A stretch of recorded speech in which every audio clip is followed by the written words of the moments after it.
Harris kitchen உங்களை அன்புடன் வரவேற்கிறது. இன்னைக்கு ஹாரிஸ் கிச்சனில் நாம் பார்க்க போகிற ரெசிபி சோலே, அதாவது சோலே பட்டூரா. பட்டூராங்கிறது நம்ம மைதா மாவில் செய்கிற பூரி, அதுக்கு காம்பினேஷன் சோலே. இது எப்படி பண்ணலாங்கிறது பார்ப்போம் வாங்க.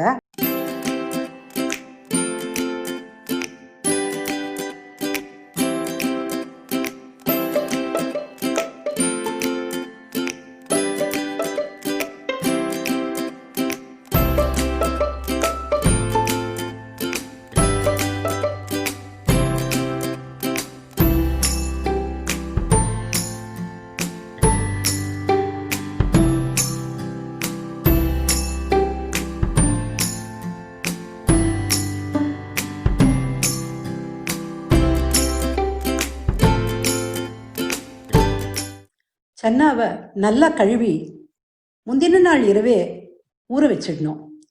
அடுத்த நாளைக்கு அதை எடுத்து ஒரு ப்ரெஷர் குக்கரில் போட்டு தேவையான அளவு தண்ணி ஊற்றணும். தண்ணி ரொம்ப ஜாஸ்தியாகவும் இருக்கக்கூடாது, குறைவாகவும் இருக்கக்கூடாது. எவ்வளோ தேவையோ அவ்வளோ தண்ணியை மாத்திரம் ஊற்றி வைக்கணும்.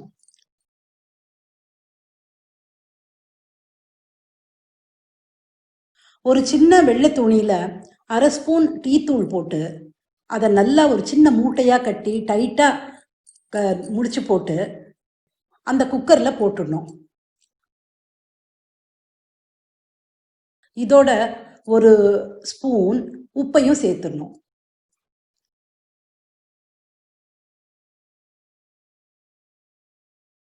இப்போ மூடியை மூடிட்டு ப்ரெஷர் குக்கரை 7 விசில் வர வரைக்கும் விடணும்.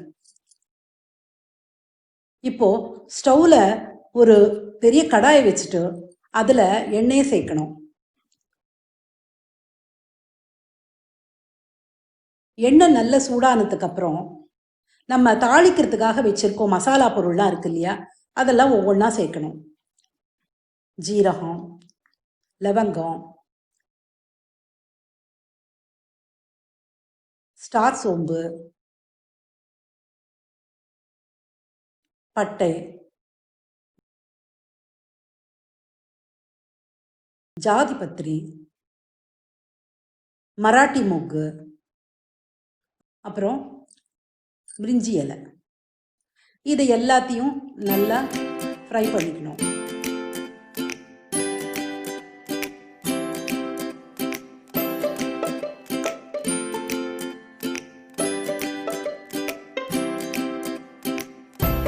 இப்போ இதில் நம்ம அரைச்சி வச்சிருக்கிற வெங்காய பேஸ்ட்டும் அதில் சேர்த்து பச்சை வாசனை போகிற வரைக்கும் நல்லா வதக்கிக்கணும்.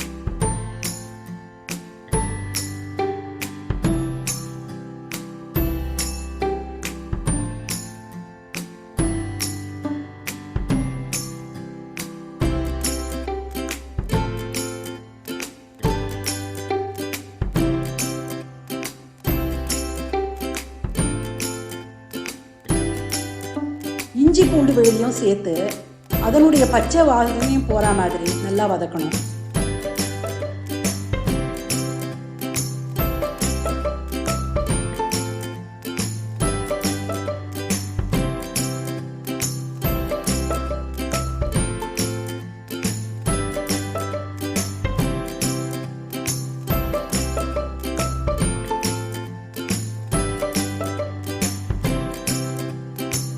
இப்போ அதில் தனியாத்தூள், சீரகத்தூள், சிவப்பு மிளகாய் தூள், சாதாரண மிளகாத்தூள், சன்னா மசாலா பவுடர் இதெல்லாத்தையும் சேர்த்து நல்லா வதக்கிக்கோங்க.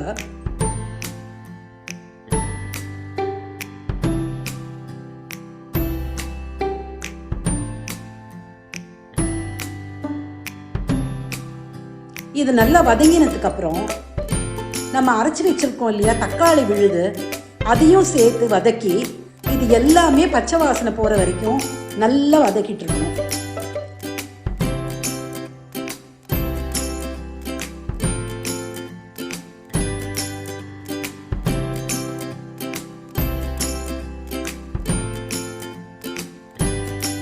இப்போ 2 ஸ்பூன் உப்பு போட்டு நல்லா கலக்கி விட்டுக்கோங்க. இப்போ மசாலா ரெடி ஆயிடுச்சு.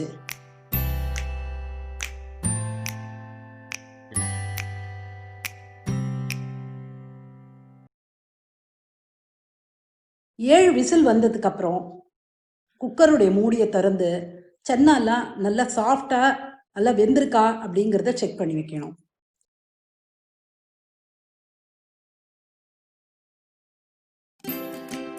இப்போ நம்ம வேக வச்சிருக்கிற சன்னாவை எடுத்து நல்லா சாஃப்டாக இருக்கான்னு பாருங்க. சன்னா நல்லா சாஃப்டாகிடுச்சு. இப்போ அதுலேருந்து ஒரு 3 ஸ்பூன் எடுத்து ஒரு மிக்சி ஜாரில் போட்டு அரைச்சி வச்சுக்கோங்க.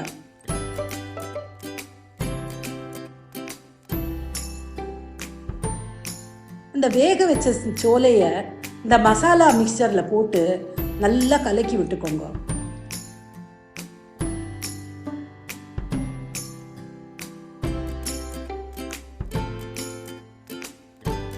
தேவையான அளவு தண்ணியும் ஊற்றி நம்ம அரைச்சி வச்சிருக்கிற சன்னா பேஸ்ட்டையும் அதில் சேர்த்து அதை ஒரு கிரேவி பதத்துக்கு வரா மாதிரி நல்லா கலக்கி விட்டுக்கோங்க.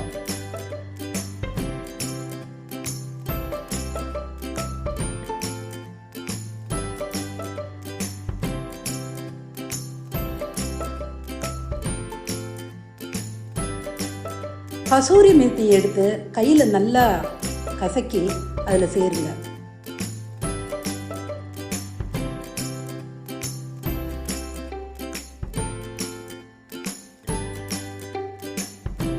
உப்பு போருமாங்கிறத ஒரு தடவை டேஸ்ட் பண்ணி பார்த்துக்கோங்க. உப்பு பத்தலைன்னா கொஞ்சம் உப்பு சேர்த்துக்கோங்க. உங்களுடைய ருசிக்கு தகுந்த மாதிரி சேர்த்துக்கலாம்.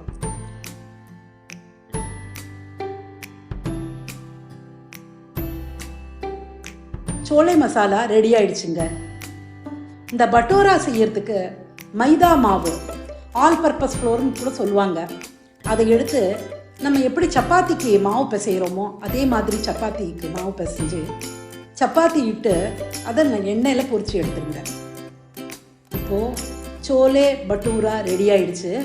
அது நல்லா சூடாக அதோட ரவுண்டாக கட் பண்ணி வச்சுருக்கிற வெங்காயம், துருவி வச்சிருக்கிற கேரட்டு, பச்சை மிளகா இதோட சர்வ் பண்ணுங்க. நீங்களும் இந்த ரெசிபியை செஞ்சு பார்த்து எப்படி இருக்குன்றது எங்களுக்கு கமெண்ட் பண்ணுங்க.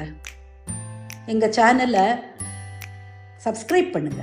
நன்றி, வணக்கம்.